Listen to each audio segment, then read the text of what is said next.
there and then back 10,000 miles, and he didn't even use it.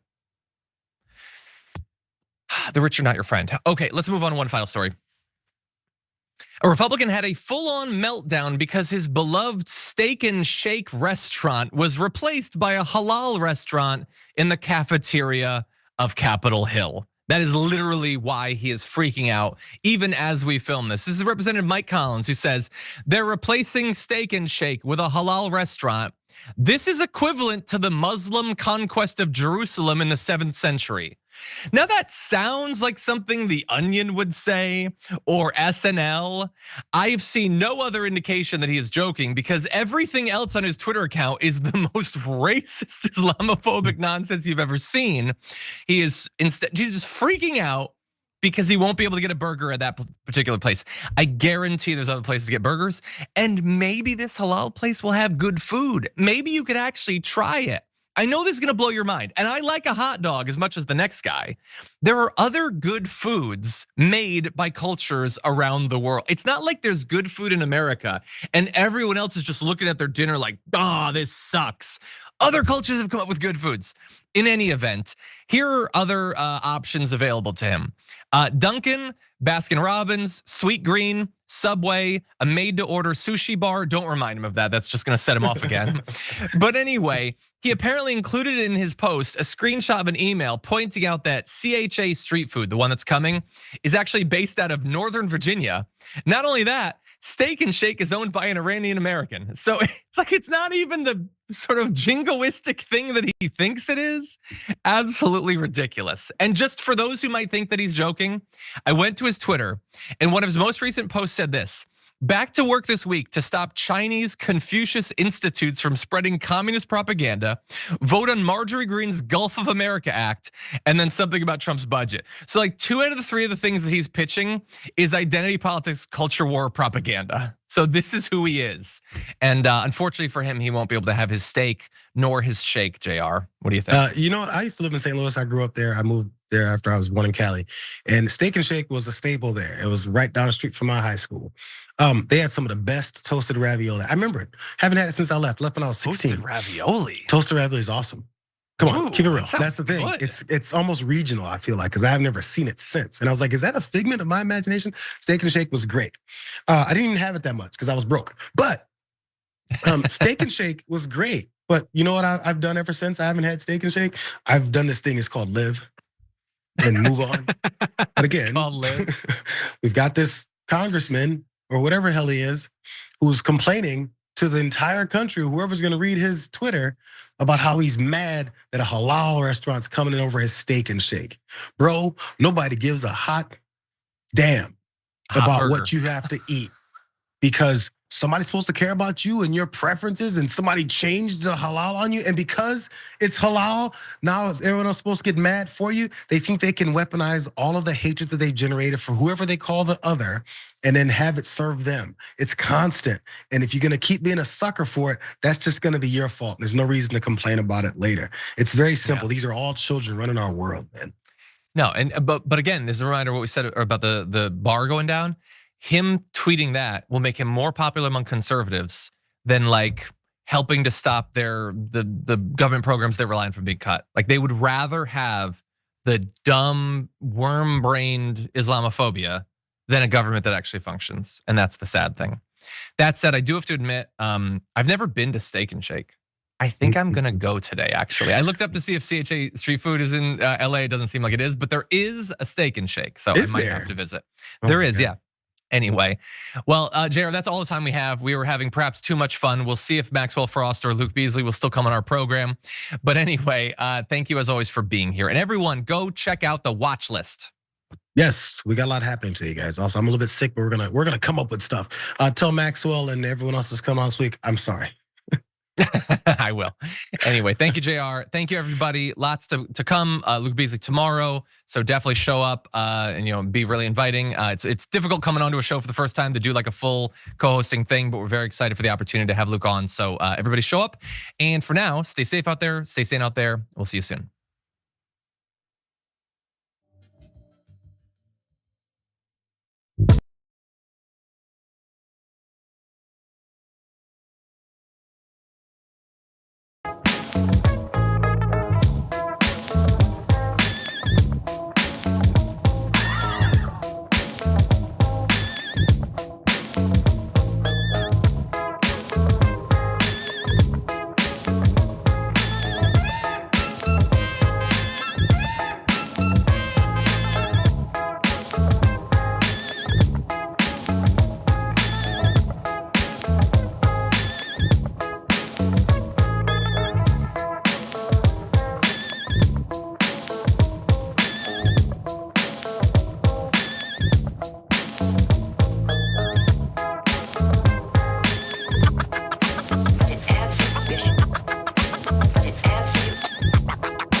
Welcome. It's indisputable. Good to be with you. We have a lot on the program today. Joining us today, none other than Mr. Jackson White. Always fascinated to have his brilliant analysis. We got a lot to cover.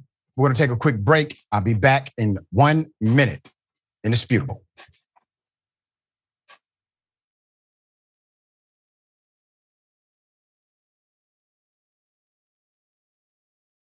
At TYT, our mission is to boldly pursue truth, challenge the establishment, and drive positive change. At a time when corporate capture of our media, our government, and our politics is nearly absolute, everyday working people need a champion to fight for them and to push back against the powerful interests that threaten our democracy itself. At TYT, we're proudly progressive and call out corruption and duplicity wherever we see it, from Republicans, Democrats, or anyone else. And unlike mainstream news media outlets, we're not beholden to corporate advertisers, to defense contractors, to Wall Street, or to big pharma. We only have to answer to our audience, and for nearly 2 decades, we've accomplished that by delivering honest, timely, and insightful perspectives on the day's news without fear or favor or concern for whose toes we might step on or which powerful elites we might offend. And while we're super serious about the news, we also manage to do it in a way that is fun and lighthearted. We can do this together and serve our audience, and yes, have fun doing it.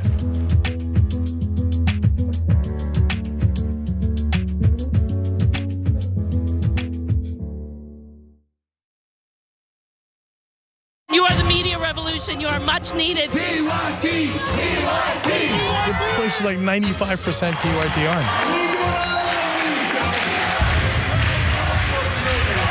You guys, the Young Turks, which is my favorite channel, we're getting that message out. Tank and the Young Turks do an extraordinarily good job.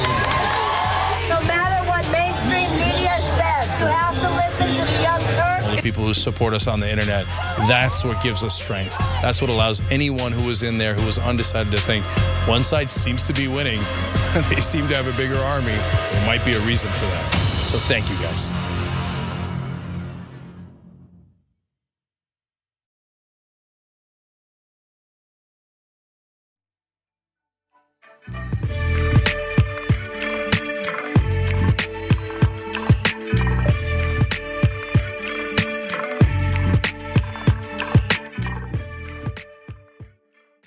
All right, welcome back. A lot to discover. Top story of the day. This is actually an update. Remember the black men who were tortured by the Goon squad?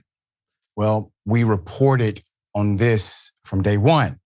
The Goon squad arrested, prosecuted, sentenced. They are in prison.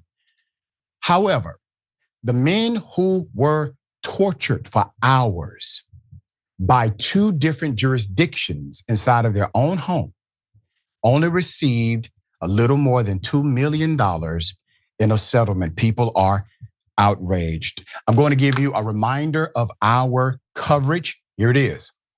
Michael C. Jenkins was in the hospital after he was shot in the mouth by one of the deputies. Jenkins was left for dead. Essentially, his deputies rendered no aid to help him whatsoever. I remember the picture of Mr. Eddie Parker, Terrell's injuries. the crime scene of January 24th, 2023. Again, 6 officers entered the residence of Jenkins and Parker without a warrant, alleging they were there to carry out a late drug raid that resulted in both black men being beaten, sexually assaulted, waterboarded, assailed with racial slurs and shot with tasers, roughly 90 minutes or more, all while handcuffed. Accusations of them dating white women were hurled. Items found at the crime scene: a sexual device on the left, eggs on the right. After officers attempted to sexually assault the men with the sexual device, both men were forced to shower together. Eggs were also hurled at the 2 men.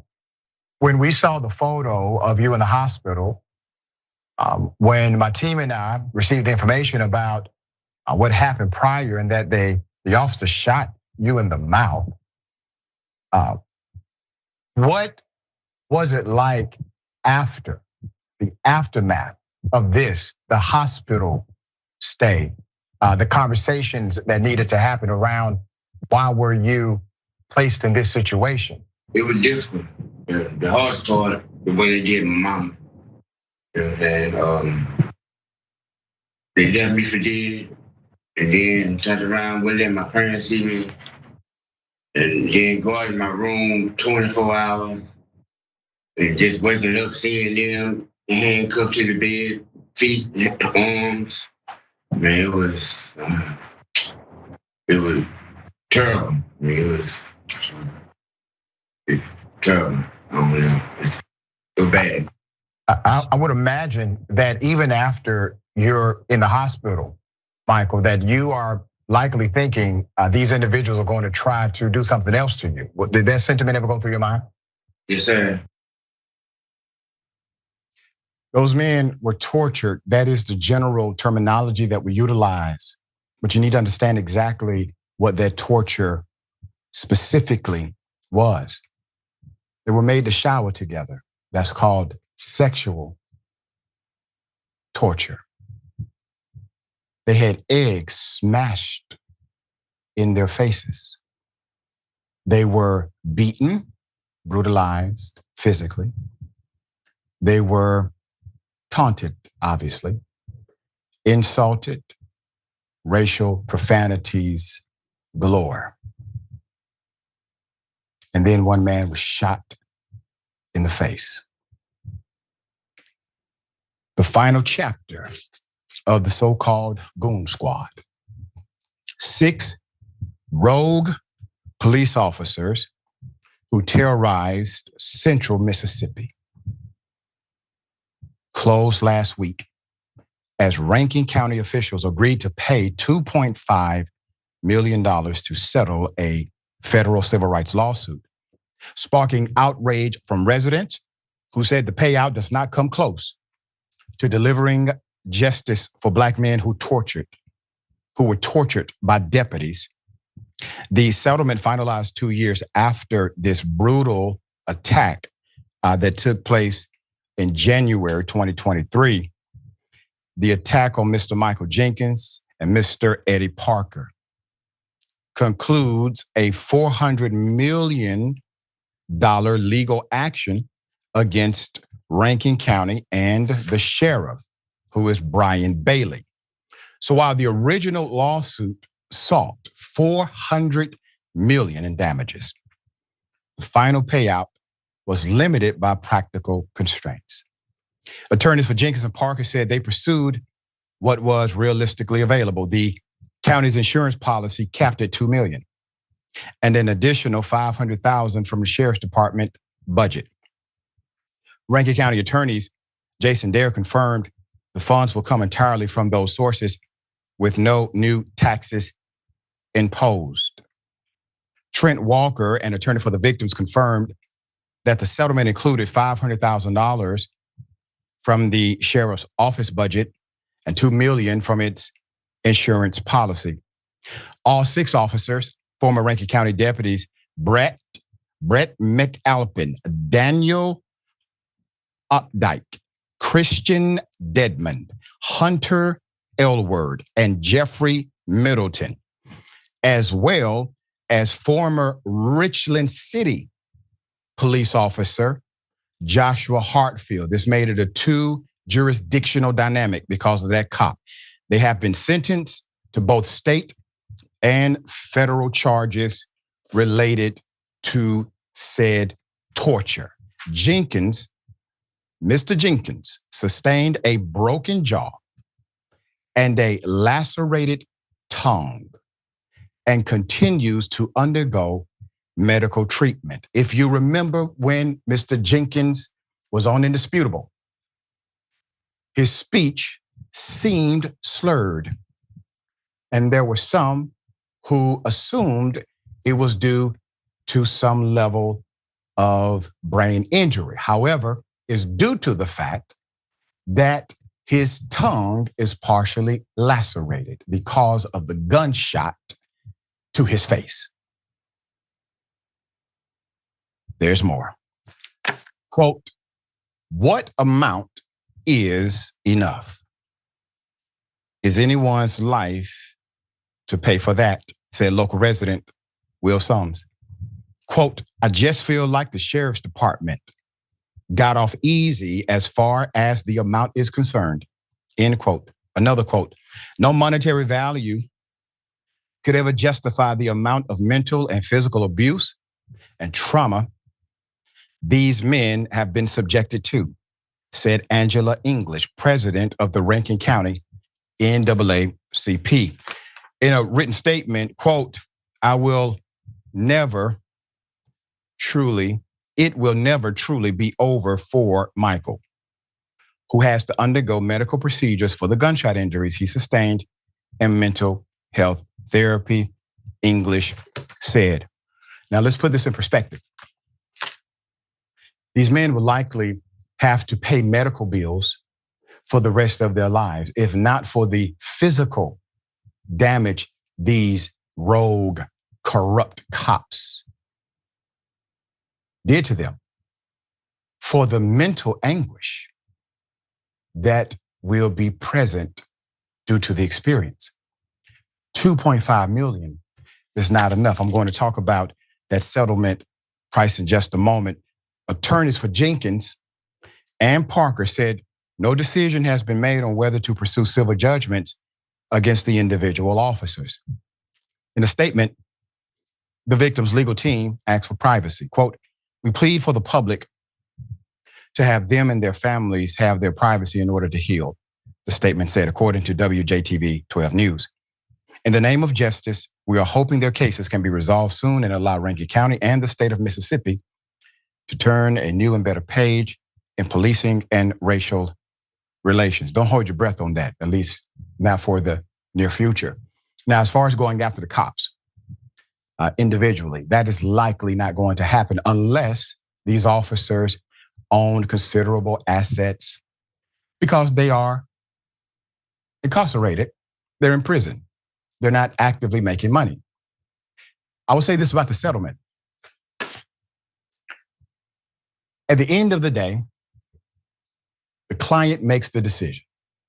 Attorneys provide recommendations, sometimes influence, but the clients make the decision. Attorneys work for the client. 2.5 million may have been what was available. 2 million in the insurance payout cap, 500,000 inside of discretionary spending for the sheriff's department. But that also means that there's no ongoing contribution of any sort to the county or from the county to these gentlemen. There's also no punitive allotment here. Punitive is when you utilize the court, typically a jury, in order to effect a punishment on said entity for engaging in such egregious behavior. It's a way that civil courts or a civil jury will punish a wrongdoer. Punitive damages are awarded. None of that here. All right, let's put them up. As a reminder, the Goon Squad was Rankin County Sheriff Brian Bailey's deputies. An investigation has been opened by the Mississippi State Auditor into allegations that Bailey used his position to enrich himself and his family during most of his 13-year tenure.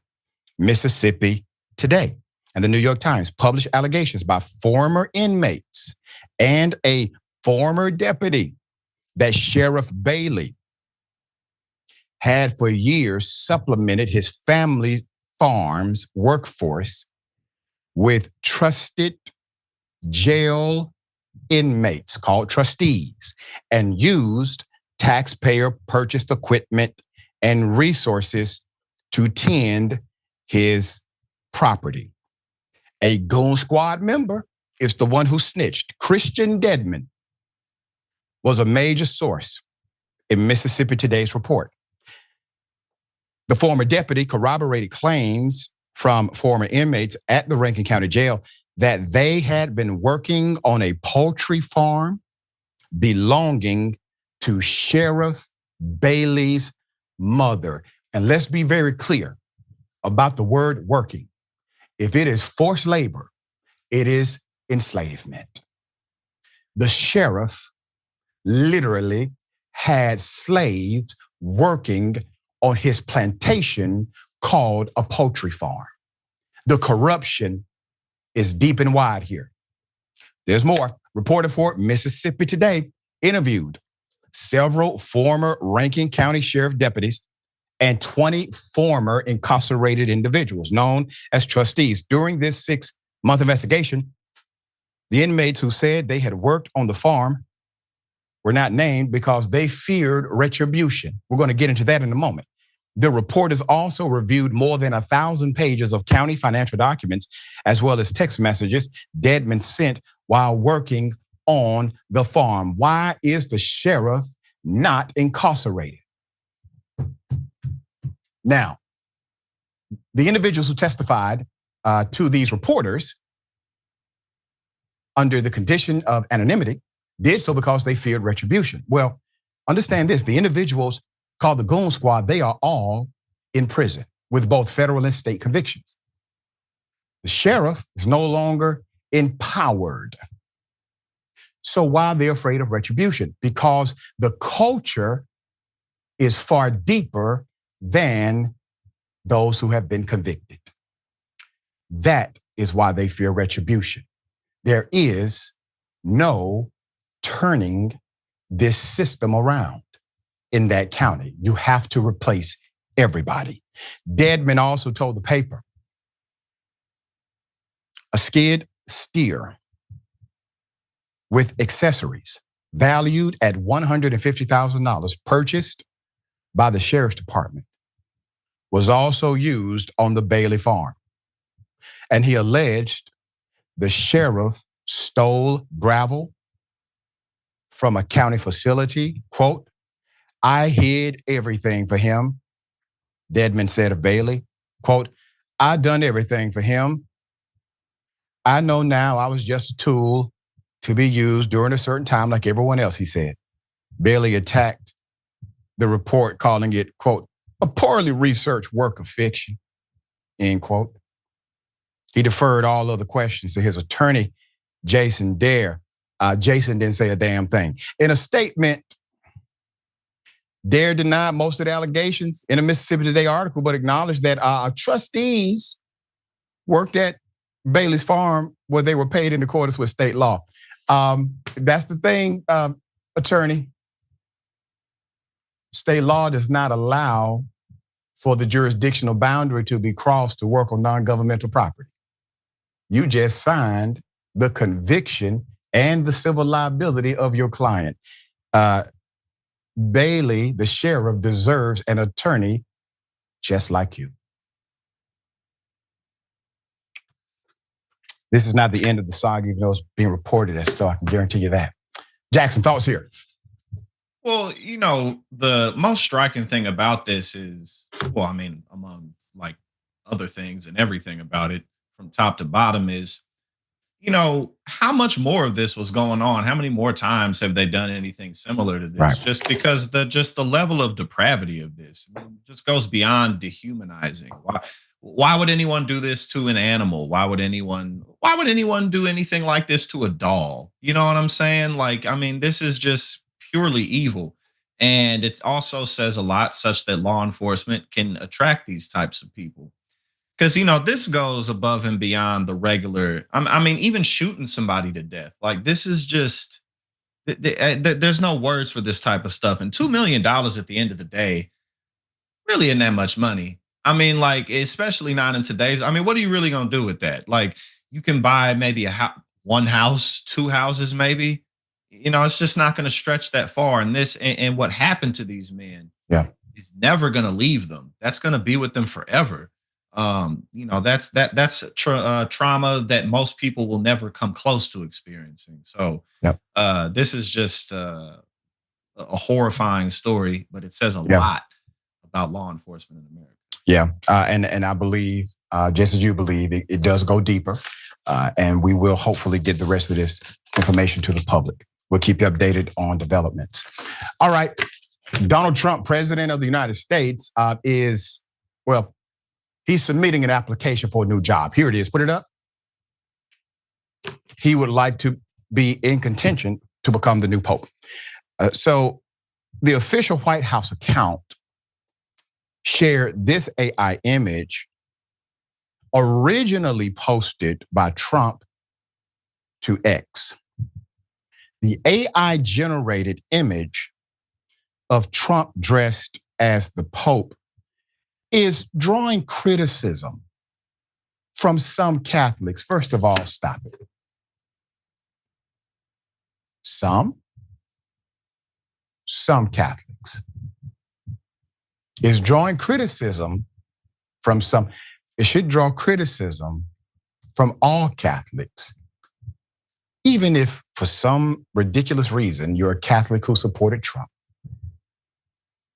you should criticize this because Trump is not Catholic, which is the prerequisite to being the Pope of the Catholic Church.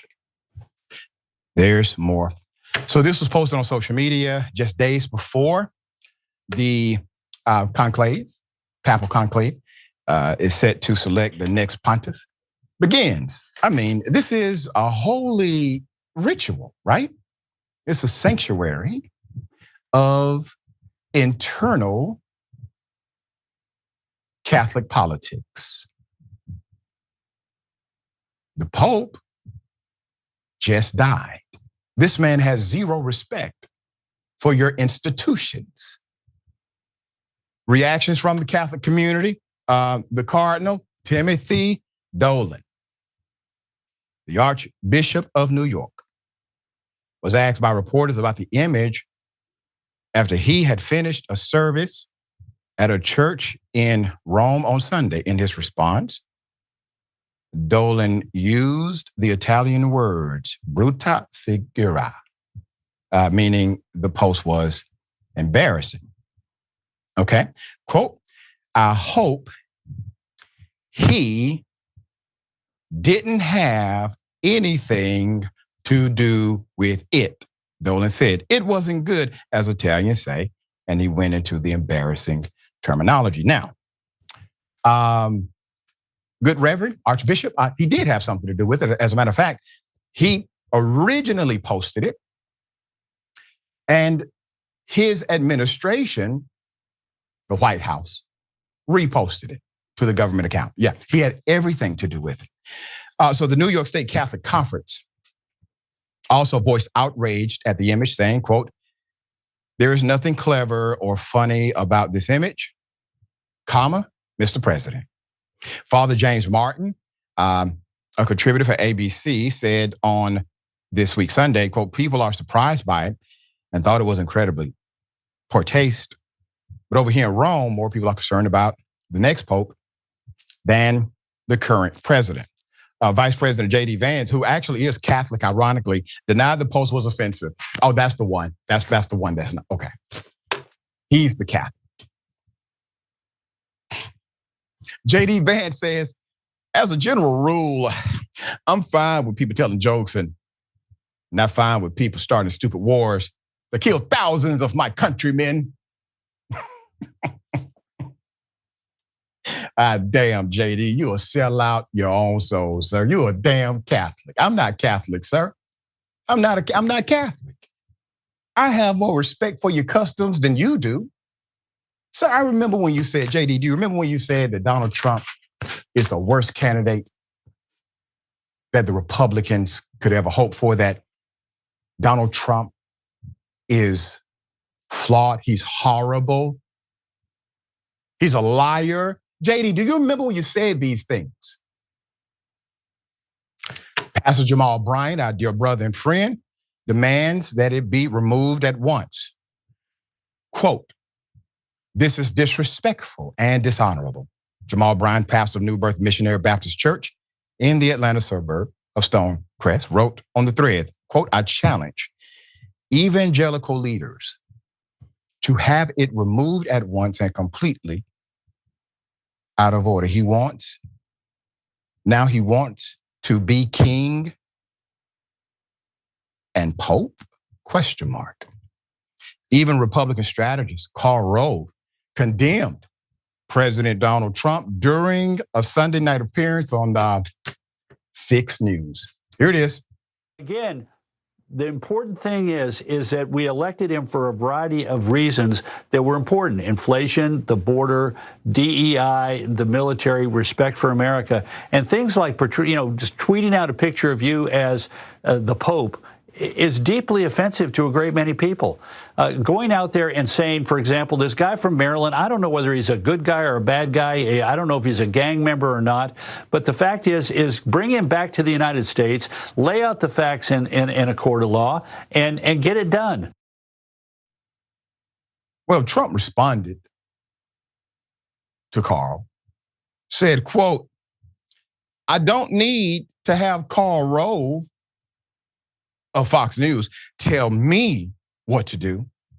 The guy's a total loser who's been wrong about almost everything."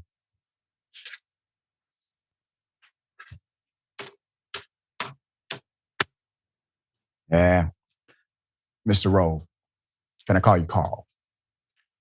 Sir, it is your architect. It is your creation that led to the Trump presidency. And while you may disagree consciously with his current policy actions, you consciously created the atmosphere that indoctrinated millions of human beings into believing that somehow individuals who are, let's just say, brute, are somehow serving American interest. It is that seed of ideology that has grown into the forest that it is today. A forest does not grow overnight, Mr. Rove. All right, Jackson, thoughts here. This is the most unserious man on the planet. He really is. And you can't keep up with all the antics, but it's just like, where's all the economic pluses? We're not tired of winning yet. None of these things that he promised have happened. And yes, it's only been a couple of months, but we're going backwards. We're dismantling the Department of Education and the Consumer Financial Protection Bureau, firing thousands of people, making a massive mess of foreign policy. The rest of the world is turning against us, not just for the right now, but they see where things are going. Like, oh yeah, America's not dominating everything the way that they used to. The rest of the world has caught up. And Trump is just accelerating that. Even if we get somebody great after Trump, Republicans are almost certainly not going to win anything after this dude. We'll see. But I mean, even if we get the greatest president ever, the rest of the world is going to be like, all right, that's cool, but your heyday is over. And if you're in MAGA, it's like, this dude is mocking the Pope. And for what? For what? Like, what does this do for you? How does this push forth any type of positive agenda for the public or yourself? It's like literally nothing this man does matters to that 25, 30% of the country. Yep. But I really think that he's going to end up being probably the most hated president in American history by the time his term's over. Yeah, I mean, he's working on that title very, very much. Okay.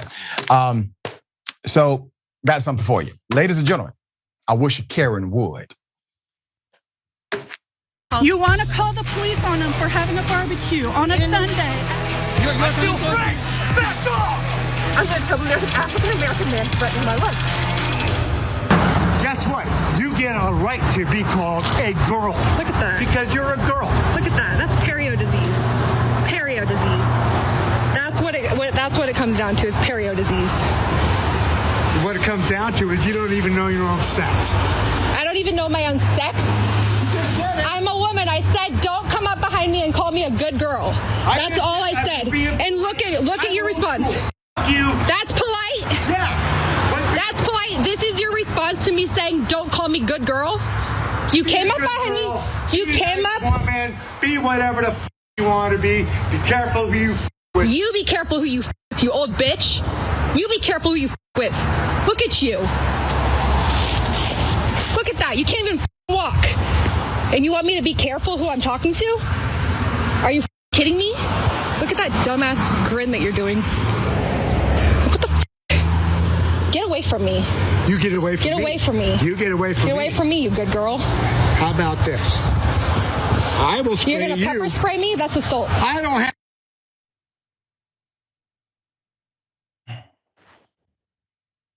Put it up full mass. We have a discussion here. John Daniel Russo. Okay. Let me do this. We're going to go to a quick break. We'll come back in a moment. In dispute. Let's take a step.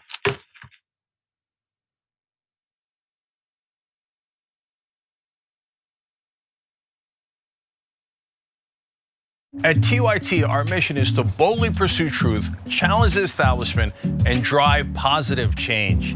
At a time when corporate capture of our media, our government, and our politics is nearly absolute, everyday working people need a champion to fight for them and to push back against the powerful interests that threaten our democracy itself. At TYT, we're proudly progressive and call out corruption and duplicity wherever we see it, from Republicans, Democrats, or anyone else. And unlike mainstream news media outlets, we're not beholden to corporate advertisers, to defense contractors, to Wall Street, or to Big Pharma. We only have to answer to our audience, and for nearly 2 decades, we've accomplished that by delivering honest, timely, and insightful perspectives on the day's news without fear or favor or concern for whose toes we might step on or which powerful elites we might offend. And while we're super serious about the news, we also manage to do it in a way that is fun and lighthearted. We can do this together and serve our audience, and yes, have fun doing it.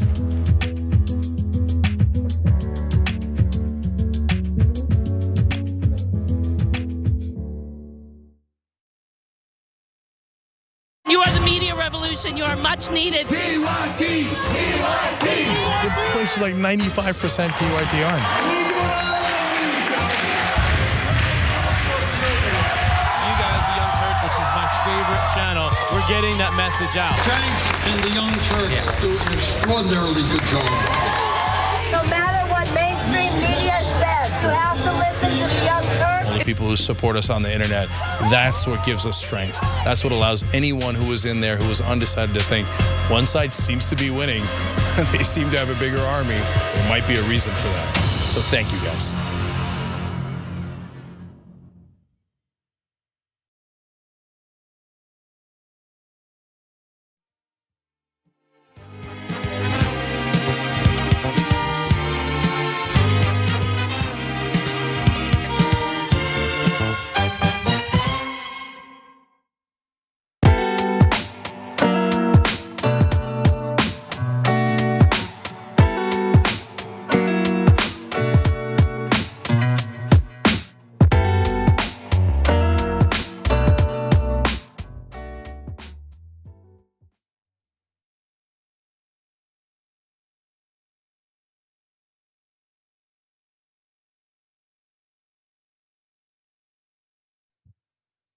All right. I wish you Karen would. You want to call the police on them for having a barbecue on a Sunday. I feel free! Back off! I'm going to tell them there's an African-American man threatening my life. Guess what? You get a right to be called a girl. Look at that. Because you're a girl. Look at that. That's perio disease. Perio disease. That's what it comes down to is perio disease. What it comes down to is you don't even know your own sex. I don't even know my own sex. I'm a woman. I said, don't come up behind me and call me a good girl. That's all I said. And look at your response. That's polite. Yeah. That's polite. This is your response to me saying, don't call me good girl. You came up behind me. You came up. Woman, be whatever the you want to be. Be careful who you with. You be careful who you with, you old bitch. You be careful who you with. Look at you. Look at that. You can't even walk. And you want me to be careful who I'm talking to? Are you kidding me? Look at that dumbass grin that you're doing. What the Get away from me. You get away from me. Get away from me. You get away from me. Get away from me, you good girl. How about this? I will spray you. You're going to pepper spray me? That's assault. I don't have. Sir, pepper spray, Mr. Mayor Carey, is typically utilized for defensive purposes. Now, there are occasions when individuals have utilized it as you indicated you wanted to, in order to attack a victim. Now, I'm going to bring everyone's attention to a particular clothing item that this male Carey is wearing. Trump 2024 red cap, online edition. And the pink Floyd t-shirt. So I think you have some explaining to do. I hope somebody out there loves you, sir. Hopefully they can do an intervention for you. Unfortunately, you acting in this manner could get you seriously, well, hurt. It's called self-defense. Jackson. He has on the traditional I'm a bigot outfit on. He has his red 2024 Trump memorabilia. He has been indoctrinated, it seems, successfully. What say you? Does seem successful. And it also seems like a long time coming because it's clearly, he seems like he woke up drinking, like something like that. And he doesn't look like he bathes very often. So he does, especially you saw he just walked over the bushes in the grass. Like he's not fully in his right mind, obviously. But that could have been dangerous. That could have really been bad. What if he would have assaulted her and he had pepper spray? Yeah. And then on top of that, depending on what state you're in, he could have got shot over something like that if she had a concealed carry or something like that. Yeah. It could have went a lot worse for both of them, but that was actually pretty scary. That could have. Yeah. And thankfully she did record. Sometimes these individuals do adjust their behavior because there's a recording. We see it all the time, and it becomes a defensive mechanism, proving the fact these individuals are not out of their mind, off their rocker. They are coherent enough to realize that camera means prosecution. And so they adjust their behavior when the camera is on, all right? Okay, well, this is technically a double dose. Racist, elderly white male follows and attacks a black woman. Here it is. Open the door. Don't come banging on my window. Do not. Shut up.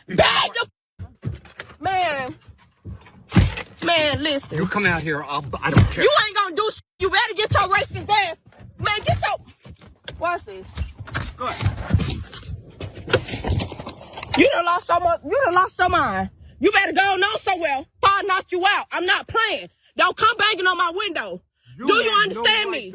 Don't come banging on my window. No, he just came, Josh. No, he just came.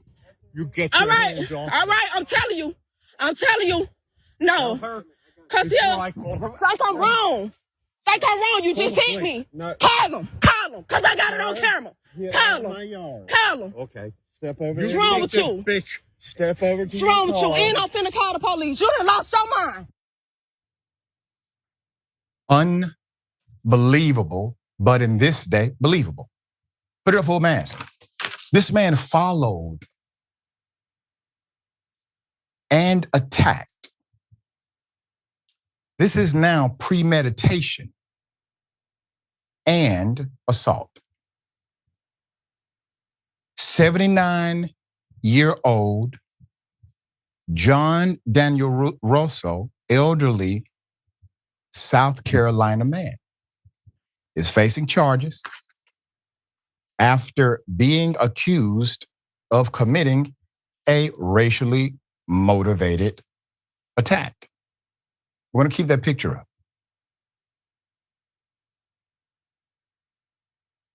This attack was against a black woman.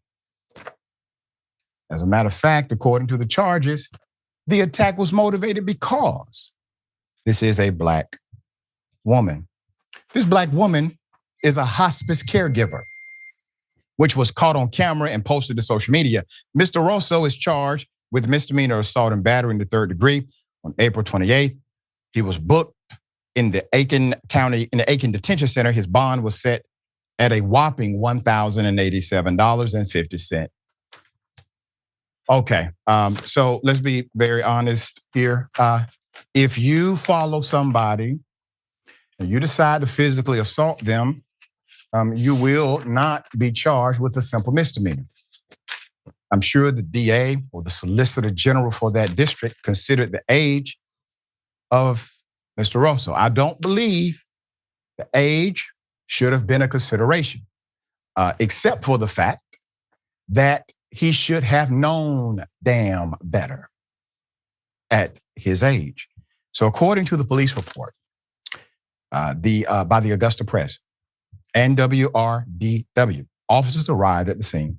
This was a residential neighborhood in the city that day, where they saw 25-year-old Miss Jasmine Thomas with visible bruising on her face. Now, before I go to the next part of this story, visible bruising on the face. That is easily a felony assault charge immediately. There's more. The certified nursing assistant told police that she was driving to work and saw Mr. Rosso, who is white, parked on the side of the road and speaking with a woman walking her dog. She said this man followed her down the street and parked behind her after she stopped her car outside the home where she works. According to the incident report, he got out of his car, approached her vehicle, and began banging on her driver's side window. When she rolled down the window, she said he struck her in the face. There's more. The video Thomas posted on TikTok shows Rosso telling Thomas to, quote, shut up before she flees the car through the passenger side. And Rosso follows her into the yard. She told police he then chased her through the yard, hit her again, then told her, quote, you don't belong here, and called her a B word. You done lost your mind. You better go on somewhere. Miss Thomas tried to warn the man before the confrontation escalated again. After hearing screaming in his front yard, the homeowner and Thomas's employer, Josh Herring, came out of his home and intervened. Herring told police that Thomas had been working for his family for some time and believed the incident was, quote, provoked by racism.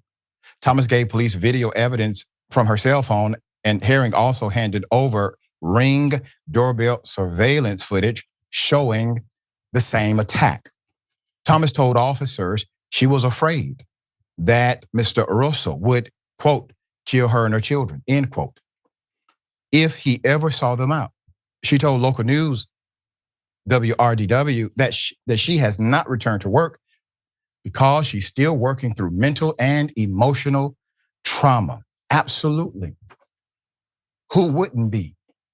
And then the man who does all of this, you charge him with misdemeanors, a misdemeanor that allows him to post $1,000 to put that woman and her family back in the same position. Quote, it's been scary, though. Every time I close my eyes, I think about him. I see him in my head every time I close my eyes. I don't like being shut in the dark, in a dark room anymore. Or if I'm sleeping, there has to be some kind of light where I can see. I don't like being in the dark, or sometimes I cry out of nowhere. Or if I hear something loud, I just jump out of my body. It's kind of scary for real, said Thomas. Now it's like every time I hear something loud, it's kind of traumatizing because it's like, what is it? She's experiencing emotional distress. It is post-traumatic stress. That's what she's experiencing. Much of what happened to her has been contextualized through her subconscious mind. The rest is in her conscious memory. And this is how trauma lives. Naturally, I think you would agree with me that the misdemeanor and the $1,000 bond was wholly inappropriate. Josh and Meredith Herring say Thomas has worked with the family for about a year, providing caregiving services to Josh's father. Quote, we fell in love with her because she takes good care of my dad, said Josh. She's a good teacher. She's taught me how to bathe him, turn him. She's been great, said Meredith. Thomas said she is grateful the couple intervened during the encounter and are supporting her as she recovers from the incident. She's a remarkable person. When you talk to family, sometimes they don't have great things to say about a caregiver of a particular loved one. That's a very touchy family dynamic, and you want the best for your family. But when someone is able to say that you are the best, that you are remarkable, and you have been entrusted with the care of the person they likely love the absolute most in the world, that means that you are exactly as they say. Thoughts and prayers are with you, dear sister, for what you had to experience. All right. Jackson, thoughts here. Yeah, her description of that trauma was real in terms of how it works. It stays with you, it creeps up on you. And even if you're going through the right steps, sometimes it can just be really difficult to get rid of. So it's really unfortunate that she had to go through something like this, especially so unnecessarily. Like, what did this guy really think he was going to do? Like, you were going to show her, and then what? So obviously this guy has all types of anger issues. He's not thinking. That could have went dangerous. He could have got shot just like this last guy, but that was even worse. I mean, this guy is a problem. But I hope that she's able to work her way through this, because I know that that's definitely hard. Yeah, and thankfully she seems to have a supportive employment situation. We hope that stays and remains the same. Okay, well, remember the story we brought you about the racist white female called a child a racial slur? Well, we got an update. She has received now $600,000 in donation for being racist against a black baby. Let's go ahead. Remind you of it. You call him a child? Call the child? It is my own business. You call him? Okay, why don't you have the boss to say it right now again? Say. You'll go digging through people. Somebody digging to you. A little just dig, you dumbass. That little kid, you call him the little child? What if he acts like one? He's gonna. Are you about to hit him? You chase him here? He took my son's stuff. So that gives you the right to call the child 5-year-old the N-word. If that's what he's gonna act. That's like. what you're gonna call him. That's what he's gonna act like. You know, that's a hate speech. Once again, I want to say thank you to the male who decided to record this and document it for the public. Very thankful for your service. If you recall, she put up this I need money link in order to relocate, according to her. It is ironic that hate has garnered 600,000. If she would have shown love, it would not have garnered anything. Hate in their culture, talking about the culture of bigotry, has a unifying effect, i.e. Donald Trump. It's ironic that hate for them is what motivates them to act. But it is also the reason why we are not with them. Hate does not unify us, love does. Restriction and taking things away does not motivate us. Helping people progress does. Put her up full mass on Friday. We shared a story featuring a white female who was caught on camera calling a little black boy the N-word on a Minnesota playground. She has now received over 600,000 in donations towards her cause. Her goal is set at 1 million. I think initially it was like 100,000 until she saw the donations coming in. But social media wasn't having it. Here are some responses. Huh, I thought y'all couldn't afford eggs, but you had no problem shelling it out for this racist see you next Tuesday who accosted an autistic child on a playground calling him the N-word repeatedly. Then I thought you were all about protecting the kids, but only the ones that look like you, right? That have your complexion, otherwise, kids. Nobody's shocked that you don't care about kids. We see it every day. But my favorite might be this website she's using, Give, Share, Pray. I don't know who you're praying to, because the God that most of you follow wouldn't be okay with this. But you know what? Hopefully you'll get forgiveness, because you're going to need it. Her goal is now 1 million. And honestly, I'm sitting back, I'm watching this, and this got to be a case study soon. Like one day, this is going to be a case study. Heart of a racist. How far are they willing to go? And honestly, this kind of makes me feel like we're not crazy. Like, you know what I mean? Like, I mean, we knew we weren't, but it's really funny to watch it happen in real time. I want Shiloh to get that $1 million. Like, this is proving a very good point. I mean, she was originally at 250, but now she's over $500,000 right now. And quite honestly, she's using their emotions against them, and it's quite funny. Yeah. I concur. The woman's fundraiser prompted the NAACP chapter in Rochester to start its own crowdfunding campaign for the family of the 5-year-old, who the group said had been called the N-word multiple times. The NAACP chapter has raised more than $320,000 by Saturday afternoon. We will provide the NAACP chapter information in the details of this story in the Read More section of the post. So make sure you go there in order to support them directly. Per social media, the woman has deleted all of her accounts and cannot be found.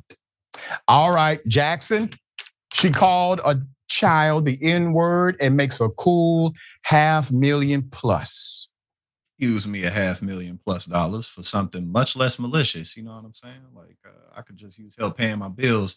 I mean, just that is the country that we live in. It's been the country we live in. But even outside of something like this, you got to think about like how big of an industry, like online, the type of like the red pill communities and manosphere type of stuff, how much hatred exists out there. This is what got Donald Trump into office twice, 3 times. Tens of millions of people voted for him, largely because of stuff like this. So, this is not surprising at all. It's unfortunate, but it's not surprising. Yeah, There you go. All right, guaranteed, as one of the individuals said, to be a case study. It's a case study today. You don't have to wait for it. We got more on the other side. Indisputable, stick and stay.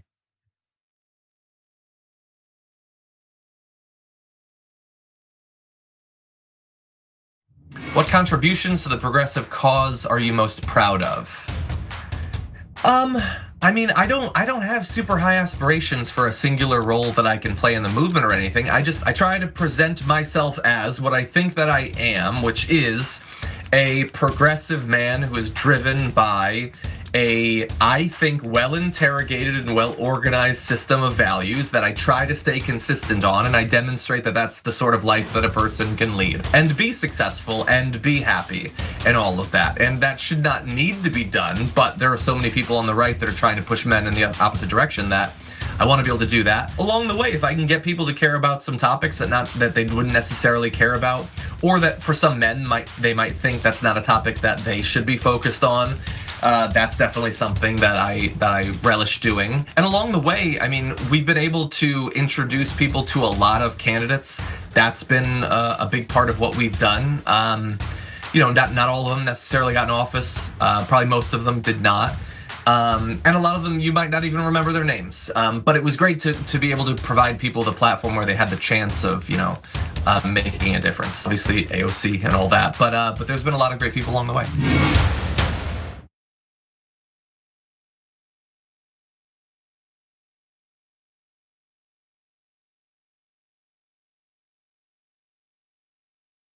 In the bonus episode for the members, we do some inside baseball. We're gonna look at John's desk. Nice little spaceship here.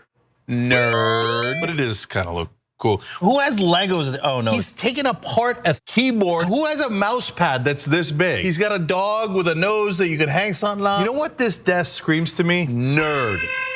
And that's how we like him. We love Johnny Pie. He's got his own personality like everybody does at TYT. Come meet us all in the bonus episodes. TYT.com/team. David Stroller. Dr. Phil. Adam Green drop by. Charlemagne. Congressman, great to have you. It's great to be with you, Chang. Your show is a great thing. You're informing people. A lot of the shows that I live on, you know, my CNN, my MSNBC, and even Fox, and any of the other shows, NPR, they are so quick to decide that they know what this building means today. The one thing that I hate that politicians do, you know, they talk about the people they should be talking to.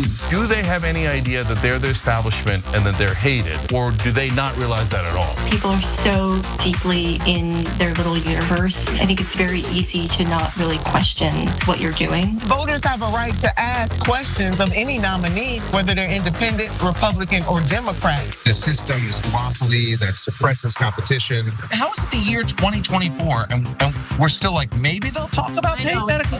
Like how is that like at one level it's like, this is what we're talking about now. You're like, it's 2024. And that's always been the critique, that your critique of us is, well, you guys give good speeches, you put out good tweets, but you're not wielding actual power. Now we're starting to. Yes. Congratulations on all your success. You guys are everywhere. It's about a country and a principle, and that's what you and I both work to achieve. And I'm so glad that at least half the battle has now been won. If you want to go really hear what's going on honestly, you should tune in to the Young Turks. Thanks for doing such a great job. Please keep it up. Hang tough. Yeah. That makes me so happy. Oh, I like making you happy. I didn't know about This is a that. happy Anna Kasparian. What's up? You're welcome, YouTube. Join the Dragon Squad by becoming a YouTube channel member. Click the join button below or sign up on tyt.com/join to get access to fun emojis, a member-only chat, exclusive shop TYT designs, ad-free watching, and so many other amazing perks. Plus, you get bragging rights for being part of the coolest community on the internet and help us drive real positive change in the world. The Dragon Squad awaits, so join today.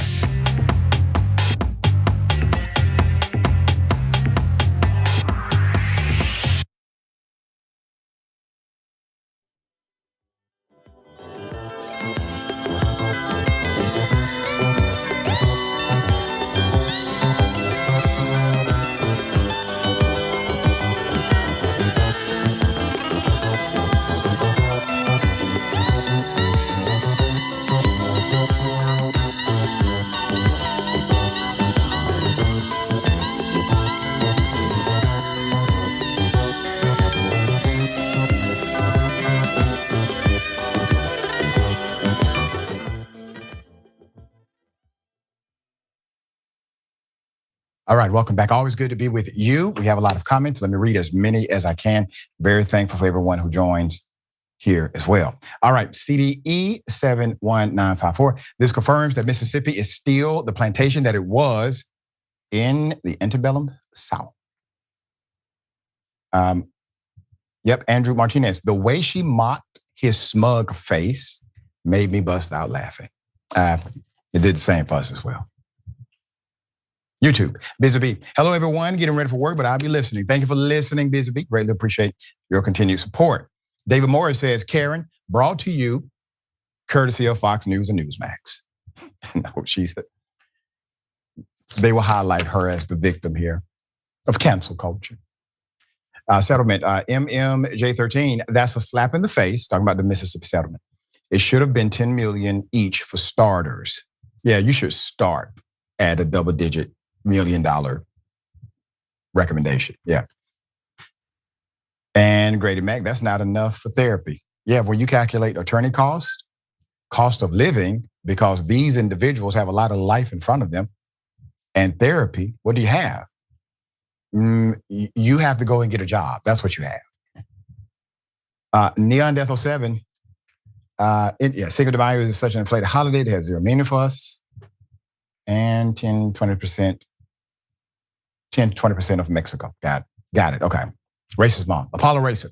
If I read correctly earlier today, GoFundMe took it down after they found out what it was for.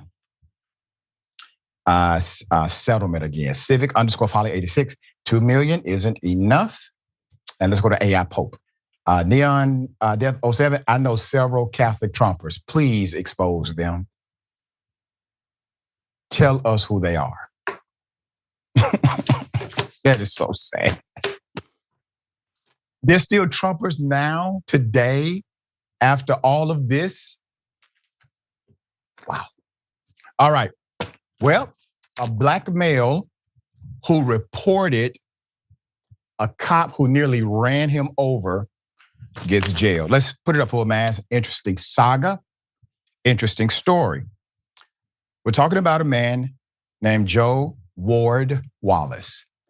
He is suing the LAPD cops, Joshua Sportiello and Edward Pedroza, for falsely arresting him after he attempted to file a complaint against another LAPD cop. It was around 10 p.m., April 11th, 2024. Mr. Ward Wallace was driving on Martin Luther King Jr. Boulevard in the Lamert Park area, approaching the intersection where a green traffic light gave him the right of way, when he was nearly struck by the speeding LAPD patrol car coming from another direction that continued driving without lights or sirens. Meaning non-emergency is what that typically means.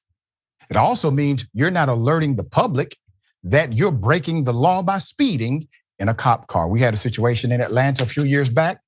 Cop did something very similar, killed a man on the street walking, trying to cross it. Shaken by the experience, Mr. Ward Wallace drove to a nearby 7-Eleven and filed a complaint. He parked there to file a complaint with the two officers sitting in their patrol car. But they did not appreciate that. So he survives a near collision. It happens to be a police vehicle that damn near killed him. He goes to the nearest parking lot, collects himself. He sees some police officers. They have a duty to serve. Now, according to the lawsuit, this lawsuit was filed Thursday by Los Angeles attorney Christian Contreras. Without warning, defendant officer Joshua Sportiello proceeded to violently and unreasonably assault and battered plaintiff by acts which included, but were not limited to, intentionally and unjustifiably and forcefully stepping on plaintiff's foot and aggressively and violently pushing in his chest area, which severely injured him. Moreover, defendant officer Sportiello admittedly stated that he intentionally stepped on plaintiff's foot and pushed him. Quote, furthermore, after defendant officer Sportiello assaulted and battered plaintiff, defendant officers falsely detained and arrested plaintiff for battery on an officer. On the way to the station, defendant officers tightly placed handcuffs on plaintiff, shoved plaintiff into the backseat of their patrol vehicle, fastened plaintiff into a malfunctioned seatbelt, which immediately became unbuckled, intentionally drove the patrol vehicle at high speeds, and slammed on brakes numerous times, causing plaintiff to be tossed and thrown in the back seat, which caused severe injuries to his person, especially his wrist. Now, we've actually heard of cops doing this before. It's called a rough ride. In doing so, if you go back to the Baltimore incident, where a man was severely injured and broken neck, died. This is a cultural thing, ironically, to give individuals a rough ride. Now, typically they do this when they know the person is likely not going to serve jail time at all. This is their way of effecting their corrupt form of justice. It's a cultural thing. Once again, the lawsuit states that Mr. Ward Wallace spent 5 days without eating because not only is he a vegetarian, the food they were giving him was infested with roaches. He was also placed in solitary confinement, apparently to further punish him for asking to speak to a supervisor where he had a panic attack, which made him believe he was suffering a heart attack. But when he tried calling officers on the emergency intercom in his cell, he was ignored, the claim states. Now,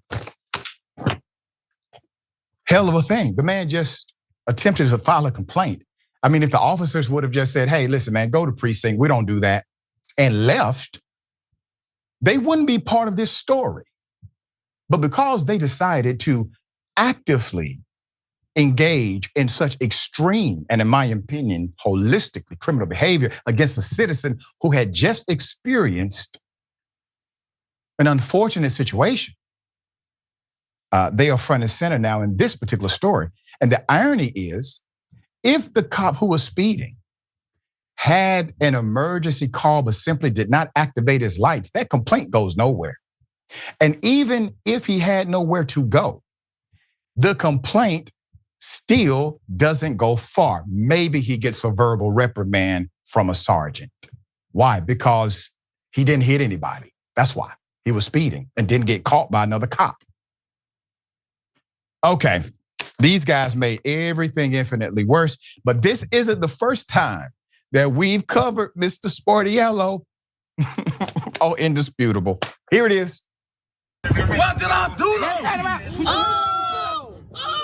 got that on record. I got that on record too. Did you just lock him? That's crazy. So you didn't see him? He just socked him. Wow. He just socked him. Okay, just listen to these. Now you got you sue the shit out there. I'm finna sue. Listen to him. Here, go to the car. Call your supervisor. Now. Listen to everything they say now. He don't gotta suck him though. He don't gotta suck him though. Watch this. Watch this. Relax. Y'all niggas weird. Yeah, he just sucked him in the face. Wrong guy. So what I'll do? To attorney Christian Contreras, who's representing Mr. Ward Wallace, You're welcome. Put him up full mass. That's right. The same cop who has been caught up in this madness was the same cop that we covered on Indisputable who punched a handcuffed man in broad daylight in front of everyone. He sucker punched a man in handcuffs. That black man named Alexander Mitchell last year was handcuffed, but there was a video, thankfully due to someone recording, that video went viral. Mr. Alexander Mitchell has since sued the LAPD. That lawsuit remains pending. You may have the prerequisites required for a class action lawsuit here due to the insane behavior of this cop and the equally insane behavior of his supervisors and the culture of policing in the LAPD that would allow someone like this to remain in service to the public. We'll bring you updates as they come. All right, dear brother, what are your thoughts? And I guess it was only a matter of time before this guy found himself caught up in something like this. And I mean, like you just driving and stopping, going fast with somebody in the back car. Like, I mean, that's fun to you. I guess that's hilarious to you. But he got himself here. No sympathy whatsoever for him. But again, one of the things that I really do like about the show that you have here is the consistency that you show this type of stuff. Because a lot of people may be like, oh, he's race baiting, and no, this happens this often. Like, this is real. This isn't, where people aren't exaggerating being mistreated by law enforcement. But I mean, I don't know who the hell this dude thought he was, but look at him now. Yeah, exactly. So we'll see what the response is officially, but there's definitely more than there. All right, we got more on the other side. Indisputable, stick and stay.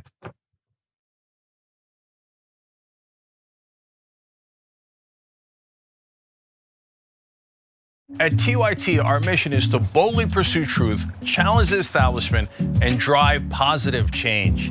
At a time when corporate capture of our media, our government, and our politics is nearly absolute, everyday working people need a champion to fight for them and to push back against the powerful interests that threaten our democracy itself. At TYT, we're proudly progressive and call out corruption and duplicity wherever we see it, from Republicans, Democrats, or anyone else. And unlike mainstream news media outlets, we're not beholden to corporate advertisers, to defense contractors, to Wall Street, or to Big Pharma. We only have to answer to our audience, and for nearly 2 decades, we've accomplished that by delivering honest, timely, and insightful perspectives on the day's news without fear or favor or concern for whose toes we might step on or which powerful elites we might offend. And while we're super serious about the news, we also manage to do it in a way that is fun and lighthearted. We can do this together and serve our audience, and yes, have fun doing it.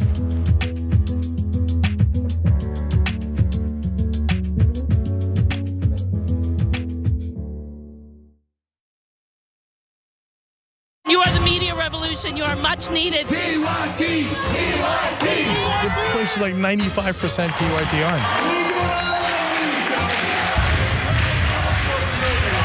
You guys, the Young Turks, which is my favorite channel, we're getting that message out. Tank and the Young Turks do an extraordinarily good job. No matter what mainstream media says, you have to listen to the Young Turks. The people who support us on the internet, that's what gives us strength. That's what allows anyone who was in there who was undecided to think one side seems to be winning. They seem to have a bigger army. There might be a reason for that. So thank you guys.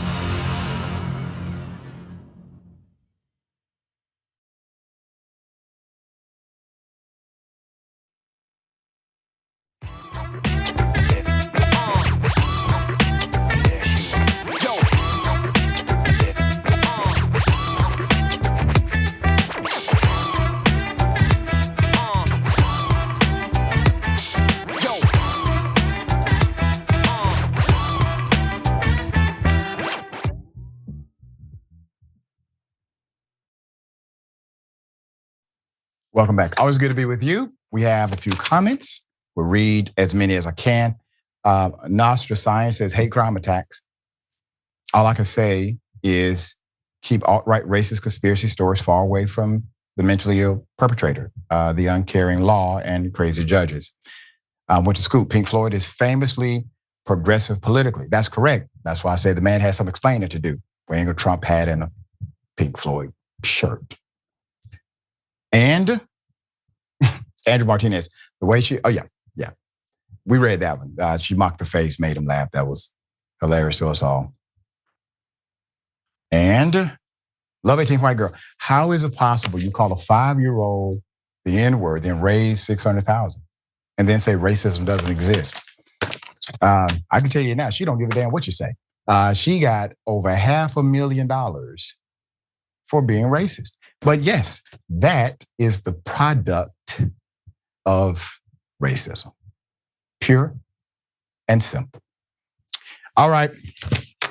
Well, Trump orders the reopening of the notorious Alcatraz prison. I'll put it up. Here we go. Trump orders the reopening of this notorious prison to lock away the, as he says, dregs of society. Sunday, Trump declared that he was directing the Bureau of Prisons and other federal agencies to get the massive island facility off the San Francisco Bay operational. It's been closed since 1963. Quote, rebuild and reopen Alcatraz. Far too long, America has been plagued by vicious, violent, and repeat criminal offenders, the dregs of society, who will never contribute anything other than misery and sufferings. When we were a more serious nation,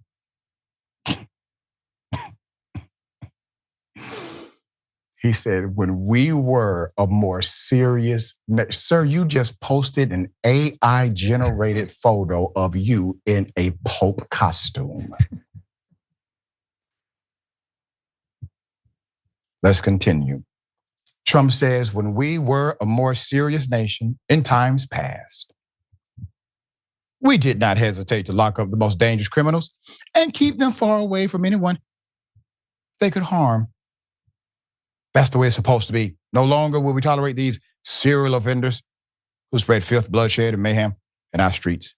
That is why today I am directing the Bureau of Prisons, together with the Department of Justice, FBI, and Homeland Security, to reopen a substantially enlarged and rebuilt Alcatraz to house America's most ruthless and violent offenders. We will no longer be held hostage to criminals, thugs, and judges that are afraid to do their jobs, and allow us to remove criminals who came into our country illegally. The reopening of Alcatraz will serve as a symbol of law, order, and justice. We will make America great again.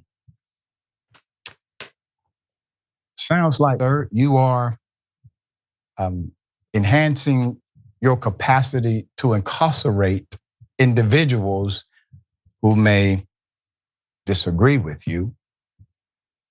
Due process is not something that you significantly respect on any level. Constitution means nothing to you. You are unaware of protocols and policies that are quite common to the average American. So let's be clear about this. Current administration. We are defunding schools, but refunding prisons. We are defunding Social Security, but we are enhancing funding for Alcatraz. Just wanted to make sure we're correct. Alcatraz is a major tourist attraction today that is run by the National Park Services. It attracts thousands of visitors each year. It's also a designated national landmark. The island, or Alcatraz, was initially closed because its infrastructure was crumbling and it was too expensive to keep running. Given all food, supplies, and other necessities that had to be delivered by boat to the island. I mean, what does Doge have to say about this? Sounds like waste. Sounds like bloviated spending. Unnecessary taxpayer burden. No? Okay. A reminder of the history. The facility was operated as a major federal detention center between 1934 and 1963. Was nearly inescapable because the island was surrounded by strong currents and ice cold water. Some of its most famous prisoners included gangsters Al Capone, George Machine Gun Kelly, the real Machine Gun Kelly. During Alcatraz's 29 years as a prison, 36 men made a bid for freedom, with nearly all of them dying or getting captured by guards. Trump also ordered the FBI, the Department of Justice, and the Department of Homeland Security to help get Alcatraz reopened. It's not. Can somebody explain to Trump? That's not really what they do. This is under the Bureau of Prisons, not the FBI. It's going to be interesting to see the response, obviously. The president previously reopened a detention center at Guantanamo Bay where criminal migrants have been sent. When that announcement was made in late January, one of the president's sons, Donald Trump Jr., floated the idea of dumping prisoners in Alcatraz. Can we collectively stop saying things like, oh man, Trump is he's just trolling. He's not going to do that. Jackson? Yeah, for real. I mean, it's just, there's no telling what Trump's going to do. But also, first and foremost, it's as if we are going through a shortage of prisons. Like we don't have enough places to lock people up. As if more prisons aren't being built all the time, public and private. As if there's not a whole private prison industry. But how is this going to make the country more safe? But the truth is that the only reason Donald Trump is talking about Alcatraz, it's because it's a brand name that he knows. That's it. It's everybody's heard of Alcatraz before, so let's talk about it and throw the bad guys in there, as if he isn't already sending people to El Salvador. Yeah. So we have a high max security prisons all over the country. This isn't needed. This isn't going to do anything. But Donald Trump is a game show host, and he's always about casting. And that has a lot to do with who he's put in his administration. This is no different. That's right. Well said. This is a branding dynamic for him. And, why El Salvador? Why are they getting all the credit? We can send them to Alcatraz, and now Trump gets the credit for continuing to break the law. Okay, here's another one. So Trump is imposing a 100% tariff on foreign movies. Put it up. You may be wondering how. Well, his administration is likely wondering the same thing. Trump, in a weekend post to his social media platform, Truth Social, said he has instructed the Commerce Department and U.S. Trade Representative to place a 100% tariff on films that are produced outside the United States and imported into America.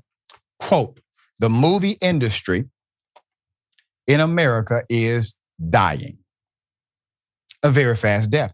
Other countries are offering all sorts of incentives to draw our filmmakers and studios away from the United States. Trump wrote in his post, therefore, I am authorizing the Department of Commerce and the United States Trade Representative to immediately begin the process of instituting a 100% tariff on any and all movies coming into our country that are produced in foreign lands. We want movies made in America again. One, nobody goes to the movies anymore. I mean, a few people, right? Two, Trump, we have something called the internet. Three, if other countries are winning because they are giving incentives to filmmakers, why not compete in the world of incentives for filmmakers? Four, I thought it wasn't the government's job to pick winners and losers. That's what the Republican Party has told us for decades. It's called a free economy. We've debated your surrogate, sir, right here on this show about market competition, how healthy it is. Well, It's not clear how this will be imposed. Films are intellectual property, not goods. So they represent a service, a kind of service that is not currently subject to tariffs. However, the USTR notes that some services can be subject to certain non-tariff trade barriers, such as regulations and tax incentives. Those could disadvantage American filmmaking. Many foreign cities have offered large tax breaks to film and television studios to shoot movies and shows outside of Hollywood. That has led to a large number of productions to shift operations to places like Toronto and Dublin. In response, California Governor Gavin Newsom has proposed a massive tax credit to bring back production to Hollywood. That's called an incentive, Trump, if you're paying attention. Placing tariffs or other trade barriers on foreign-made products may not make business any easier for Hollywood studios. Many American movies and shows are shot on location outside the United States. In addition to tax breaks, many foreign staff demand cheaper pay, making some movies more economically viable to produce. All of these things elude the great master economist, Donald Trump. All right, Jackson, thoughts here. He's so stupid. I mean, he's so dumb. Like, he's the dumbest man in the world, and he became president twice. I mean, like, and as you pointed out, I mean, the movie industry is dominated by the United States. So, like, what is this even doing for anybody? It's just, oh, tariffs, it's my favorite word, so let's slap a tariff on everything. Like, this dude is out of his mind. Like, he's completely out of it. And spiraling downward ever faster. So it's just, you see stuff like this and it's just like, oh, did we really have to do this again, America? Yeah, it's getting worse. At some point, you're gonna have to question Donald Trump's mental capacity. We've been questioning that. Yeah, I mean, no, not the Trumpers. Right, I mean, exactly. Biden was front and center, but I promise you, Biden would not have done this ish. At all, ever, under any circumstance. All right, dear brother, always fascinating to have your brilliant analysis on the show. Tell people how they can follow you and check out your great work. Oh yeah, good to be here with you on a Monday. Y'all can check me out at Politics and Paper on YouTube, youtube.com/@politicsandpaper. I'm looking forward to being with you. Actually, I think I'm gonna be back on Wednesday. So I'm looking forward to good, man. Good to have you back. Yeah. Always a pleasure, dear brother. Remember, take care of yourself, take care of each other, take care of the planet. Remember, the truth is always indisputable.